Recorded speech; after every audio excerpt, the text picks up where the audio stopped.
Fala, galerinha, sejam bem-vindos e bem-vindas a mais um Talk Fla. Eu sou o Vitor e no episódio de hoje vamos tratar um pouco sobre as reais chances do Flamengo avançar nas oitavas de finais da Libertadores. O Flamengo que vem de uma vitória diante do Barcelona, jogando em Guayaquil, que venceu por 2-1 em um jogo muito complicado. Com isso, o Flamengo foi aos 9 pontos e ocupa a segunda colocação do Grupo A da Libertadores. E para o Flamengo classificar para as oitavas de finais, o Mengão necessita de apenas 2 pontos nos próximos 2 jogos, ou seja, apenas 2 empates simples, né? E para este bate-papo, vamos trazer aqui ele novamente, né? Ele que já é da casa, ele que já é muito querido aí pelo público. Seja muito bem-vindo, Bruno Gomes. E aí, Vitor, nós vamos falar hoje sobre as possibilidades do que o Flamengo precisa para se classificar de vez para as oitavas de final. O Flamengo que agora pega o Independente Del Valle, né, pelo menos está marcado para quarta-feira, no dia 30, o jogo no Maracanã. E também falta outro jogo, né, para encerrar a fase de grupos contra o Júnior Barranquilla também no Maracanã. E é interessante que você falou que o Flamengo precisa de 2 pontos para se classificar, porém temos a seguinte situação. Se o Flamengo vencer o Independente Del Valle, ele vai a 12 pontos. Ou seja, com a vitória, ele já alcança 3 pontos. Porém, se o Flamengo perder do Júnior Barranquilla, aí dependendo também se o Júnior Barranquilla vencer nessa quinta rodada contra o Barcelona de Guayaquil, o Júnior Barranquilla aqui também vai fazer o jogo em casa. Se o Flamengo perder para o Júnior Barranquilla, ele também tem possibilidade de ser eliminado ainda na última rodada. Por quê? O Flamengo vencendo o Independente vai a 12 pontos. Atualmente estamos com 9. E o Júnior Barranquilla, se vencer os 2 jogos, ele também vai a 12 pontos. E o que será um fator determinante para realmente decidir quem vai se classificar ou não, será o saldo de gols. Atualmente, saldo de gols, o Flamengo está empatado com o Júnior Barranquilla. E os dois estão zerados. O Flamengo marcou 7 gols e também sofreu 7 gols. O Júnior Barranquilla também, atualmente, fez 7 gols e sofreu 7 gols. A única diferença que temos, que é o próximo fator para poder realmente definir quem vai se classificar ou não, é a vitória. Hoje o Flamengo tem 9 pontos e o Júnior Barranquilla tem 6. Ou seja, o Flamengo tem 3 vitórias e o Júnior Barranquilla tem 2. Ou seja, de um modo geral, realmente, se o Flamengo vencer contra o Independente Del Valle, apesar dele alcançando mais 3 pontos nessa rodada e indo a 12, ele ainda não se classifica. Porque se o Júnior Barranquilla também vencer nessa rodada contra o Barcelona de Guayaquil, e na última rodada entre Flamengo e Júnior Barranquilla no Maracanã, o Flamengo perder esse jogo, o Júnior Barranquilla também empata em número de pontos com o Flamengo. E como já falei, o fator determinante para decidir quem vai se classificar ou não será o saldo de gols. E aí nós precisamos realmente ganhar do Independente Del Valle, da maior vitória possível. A gente sabe que os gols contam muito nesse tipo de competição, em fase de grupos, para poder se classificar. E é claro que a gente está pensando numa possibilidade, ao meu ver, muito remota do Flamengo perder um jogo desse. A gente sabe que o Flamengo tem um histórico muito ruim, principalmente em 2017, quando fomos eliminados pelo São Lourenço na última rodada, mas é aquela coisa, são tempos distintos. O time era outro e hoje também o time é outro, é muito melhor. E acredito que o Flamengo não vai perder esse jogo contra o Júnior Barranquilla, e se vencer o Independente Del Valle nessa rodada agora, ganhar um pouco mais de moral, para até o que precisa a equipe, né? Ganhar um pouco mais de confiança e também vencer o último jogo contra o Júnior Barranquilla. Então, por mais que o Flamengo vença o Independente Del Valle nessa rodada, ainda não estamos 100% classificados para a próxima fase. Mas, claro, que a gente encaminha com certeza, a gente encaminha praticamente 90% da classificação para as oitavas de final da Libertadores, Vitor. Então, Bruno, a respeito desse grupo que já era para estar praticamente definido, né? Pois o Flamengo já tem 9 pontos e faltando 2 rodadas, dependendo aproximadamente assim de só um ponto no caso, né? Que eu falo isso a respeito de no geral, porque para matemáticos, para um time chegar às oitavas de finais, precisaria apenas de 10 pontos, ou seja, o Flamengo teria que fazer apenas um ponto nos próximos 2 jogos, mas como o grupo ficou completamente maluco, de cabeça para baixo, um grupo que praticamente tinha uma equipe completamente perdida, que era o Júnior Barranquilla, né? Que estava na última colocação e do nada ressurgiu no grupo com duas vitórias importantes, derrotou o Barcelona lá em Guayaquil, um jogo complicado, e fez 4-1 no Independente Del Valle, que tinha aplicado 5-0 do Flamengo, um resultado muito surpreso, mas muito, muito surpreso mesmo, né? Praticamente ninguém esperava isso. Acho que nem o torcedor mais fanático do Júnior Barranquilla esperava essa vitória, essa goleada em cima do atual campeão da Sul-Americana. E aquilo, né? Eles vêm com muita força, empolgação, para ir às oitavas de finais. Mas é aquilo, o azar deles é que no mesmo grupo tem o Flamengo e o Independente Del Valle. Né? Um é o atual campeão da Libertadores, defende esse título, e o outro é o atual campeão da Sul-Americana, como eu falei. E fica uma situação muito complicada para o Júnior Barranquilla, né, Bruno? Pois é, Vitor, e a gente realmente deixou muito claro para o ouvinte a questão de como está embolado o grupo. E agora, Vitor, eu queria debater isso com você sobre a questão do Flamengo realmente vencer o jogo, da situação técnica em campo, taticamente, do que o Flamengo precisa vencer. Porque nós pegaremos mais uma vez o Independente Del Valle na quarta-feira, no dia 30, e será um jogo bastante difícil, por mais que seja no Maracanã também. E o Flamengo ainda vive essa questão de eu errei agora, mas eu vou retratar. E o Flamengo agora vive essa questão da contaminação do novo coronavírus e ainda está tudo muito indeciso se vai acontecer a partida ou não, quais jogadores vão estar disponíveis para o Flamengo realmente colocar em campo contra o Independente Del Valle. Porque se o Flamengo realmente for muito desfalcado, a derrota para o Independente Del Valle realmente pode ser algo muito mais, o que eu posso dizer, de certeza. Claro que a gente jogando no Maracanã, a gente tem uma obrigação maior de vencer, como foi o Independente Del Valle jogando naquele jogo do 5-0. E o Independente Del Valle, como se mostrou mais uma vez, não tomou conhecimento do Flamengo jogando aqui no Maracanã no início do ano pela Recopa, e jogaram muito bem aqui. É claro que eles não vão, principalmente sem ter a torcida, eles não vão se incomodar muito, mas a obrigação do Flamengo, dos jogadores em vencer a partida será maior. Então, a gente precisa ver em campo quais são os jogadores que vão estar disponíveis para essa partida e, dentre eles, realmente aplicar o melhor desempenho que o Flamengo apresentou até agora.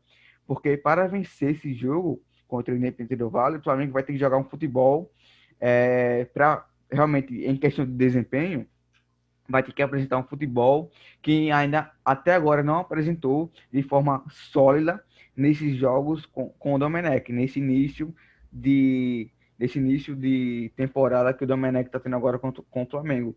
Então será bastante difícil esse jogo, ao meu ver, de longe. O mais difícil entre o Júnior Barranquilla, né? Então nós temos que ver quais são as opções que nós teremos em campo para aplicar, sei lá, o resultado possível. É claro que a gente tem que levar em consideração o desempenho, mas o que importa mesmo é a vitória. Se o Flamengo vai ganhar de 1-0, 2-0, meio a zero, o que importa realmente são os 3 pontos nesse jogo contra o Independente Del Valle. Até porque vai chegar mais confiante na partida contra o Júnior Barranquilla, Vitor.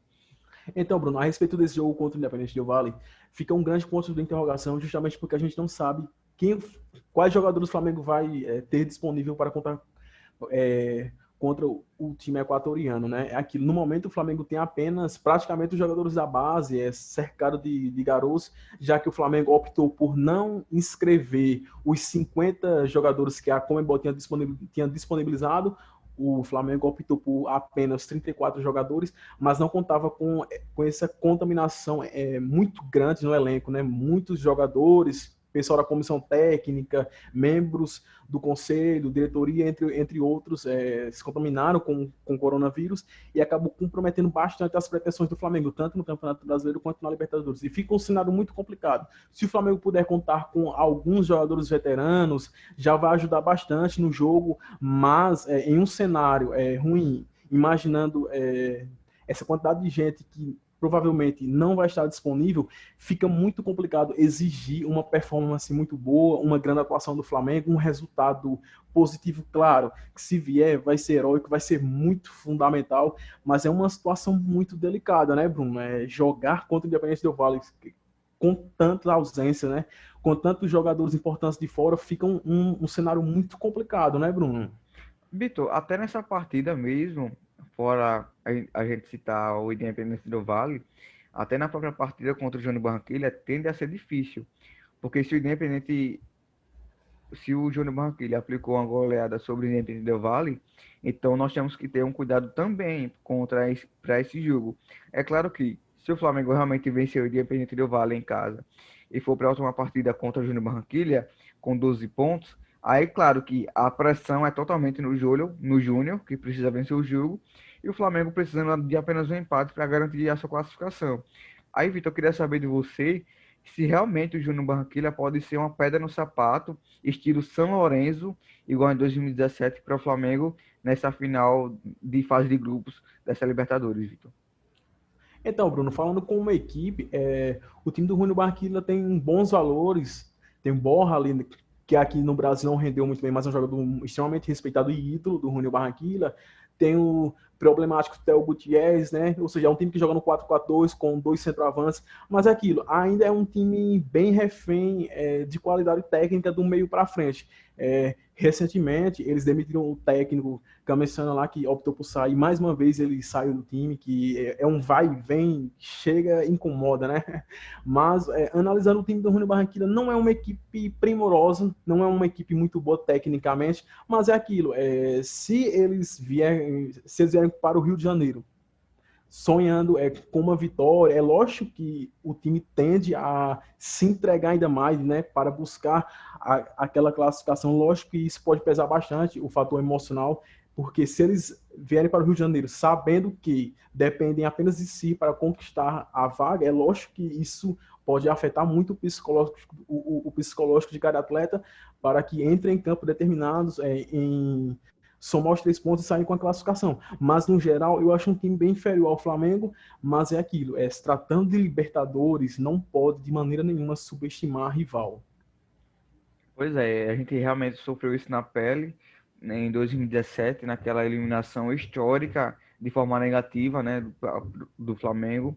Então a gente realmente tem que manter essa atenção que nós temos, né, e parar, na minha opinião, Vitor, de certos torcedores do Flamengo parar com essa soberba de ser o atual campeão da Libertadores. É claro que isso vai levar em consideração sempre independente de que fosse realmente campeão, se fosse o Flamengo, o River Plate ou qualquer outro time. O Flamengo realmente tem essa responsabilidade, mas nós temos que avaliar o jogo contra o Independente e contra o Júnior Barranquilla dentro da realidade. Nós não podemos simplesmente dizer que o Flamengo é o atual campeão da Libertadores e tem que ir para cima. Então ele tem que ir para cima para tomar 5 de novo, sendo que naquele 5-0 nós não nem fomos para cima praticamente, né? Para cima do Independente Del Valle. Nós tomamos 5 só de ficar se defendendo. Imagina se fosse para cima tentar algo a mais. O que poderíamos ter. Então, essa questão, nós temos que parar dessa soberba que certos torcedores do Flamengo têm, e até alguns comentaristas de futebol, né? Então, Bruno, só para pegar esse gancho que você falou sobre a soberba do Flamengo, dos torcedores do Flamengo, isso é algo que me incomoda bastante, sinceramente, principalmente nas redes sociais. Vejo os torcedores do Flamengo lidando com bastante soberba, menosprezando os adversários, colocando o Flamengo muito acima dos rivais aqui na América do Sul, e não é isso. A Libertadores é uma competição muito, mas muito traiçoeira, e que para conseguir conquistá-la novamente, o Flamengo vai ter que apresentar um futebol muito, muito melhor, vai ter que mostrar um equilíbrio entre as linhas, entre todos os setores do campo e, principalmente, ter muito foco, principalmente na parte mental, porque é uma competição que consegue lhe oferecer muitas armadilhas, né, Bruno? Os adversários são muito chatos, não só os argentinos, quanto os uruguaios, os equatorianos que são os atuais campeões da Sul-Americana, né? Aos poucos, o futebol equatoriano vem evoluindo bastante, os times colombianos são chatos também, os uruguaios, enfim. No geral, a Libertadores é uma competição extremamente traiçoeira e não cabe a time nenhum ficar colocando muita marra e desrespeitando os adversários, né, Bruno? Isso é algo que deve sim ser evitado e é algo que me incomoda bastante vindo da torcida do Flamengo. Não gosto da forma como eles menosprezam os adversários, principalmente na América do Sul. Acham que o Flamengo vai ganhar fácil de todos os times, acham o Flamengo superior a todos e isso é algo que me incomoda bastante. Então, Bruno, e realmente essa soberba eu acho muito desnecessária e espero que a torcida do Flamengo pare de vez com isso, porque isso atrapalha demais. Isso cria muita antipatia, muita arrogância dos próprios, não só de alguns flamenguistas, né, que conseguem enxergar isso, mas do futebol em geral. Pois é, Vitor. Então, a soberba, ela em si já é ruim em qualquer condição. Imagina na Libertadores você realmente ser soberbo na Libertadores. Ah, nós vamos chegar a tal fase fácil, fácil, porque nós temos um time muito bom. E não é só assim, né? Principalmente em uma competição mata-mata. Então, realmente, a gente tem que deixar isso um pouco de lado e focar na realidade que vivemos hoje, que não é a ideal e também está longe de ser a mesma que nós vivemos no ano passado. Então, o Flamengo realmente tem que, os torcedores, nós temos realmente que tem que deixar isso de lado e focar apenas no jogo em si. Então, é dessa forma que nós encerramos mais um Talk Fla. Nós realmente abordamos a questão das probabilidades que o Flamengo pode se classificar para as oitavas de final. Acredito que sim, que o Flamengo vai se classificar. Não sei se o Flamengo ganhará contra o Inter do Vale. Esse é o jogo mais que me deixa indeciso, mas o Flamengo garantindo um empate, pelo menos contra o Independente do Vale, e ganhar contra o Júnior Barranquilla, onde a pressão será maior, né? Porque o Flamengo não chegará com a vitória com os 12 pontos na última partida, mas acredito que sim, o Flamengo irá se classificar e até dependendo da situação, né, dos últimos dois jogos agora, nós podemos se classificar até em primeiro, que é o que a gente espera como para representar também o atual campeão da Libertadores. Mas, claro, o importante é apenas se classificar, seja em primeiro, seja em segundo. Então, é dessa forma que nós encerramos mais um Tapo Fla. Agradeço demais a sua participação, que você possa realmente contribuir também no debate, que você possa comentar, que Se você possa inscrever no ter. canal, né? Se inscrever. Caso você realmente gostou do vídeo, dê um like aí. Se não gostou, dê dislike, porque a gente entende que aí nós temos que melhorar em alguma coisa. É importante muito o seu feedback. Então, encerramos mais dessa vez esse episódio do Talk Fla. Tchau, tchau. Saudações rubro-negras.